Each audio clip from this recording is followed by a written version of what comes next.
Hello, my name's Marcus Francis of Field Seymour Parkes. I've come out to Henley today to have a chat with Steve Dance, who's the chairman of Upper Thames Rowing Club, to tell me about the project which the club have got going on in relation to their new clubhouse. Steve, when did this all begin? The club started in the early 1960s, so it's quite young for a rowing club really. Since the 1960s, the facilities here have been growing, developing. We introduce, over the years, thousands and thousands of people to a chance to row, and they say, well, a great thing to do. In 1995, our president and founder of the club, Peter Sutherland, he came up with the idea we needed a new clubhouse.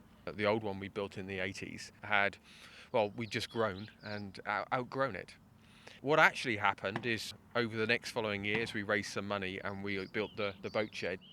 And having completed that and had that opened in 2005, we then carried on and said, let's just do the new clubhouse. When did the contractors turn up on site for the new clubhouse itself?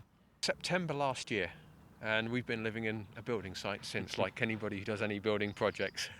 It's been an interesting experience, but as you'll see, it's starting to look, it's taking real great shape. How have you funded it? It's a combination of things. We raised quite a lot of money from club funds, club operations.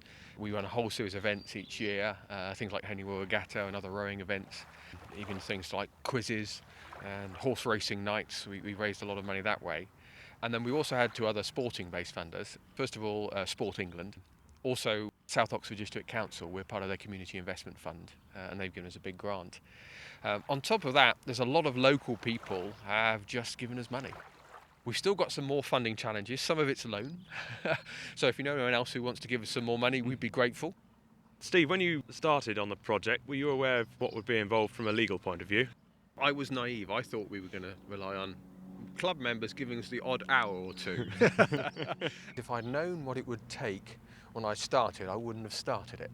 From a legal point of view, we're a bunch of volunteers who do it part-time and give our time. And I think around about September time, I suddenly realised we needed legal help. The responsibilities of working through a project like this, which is over £1 million project, with our funding partners, the trustees and the builder, all involved pretty good legal help. And we came along and met Field Seymour Parkes.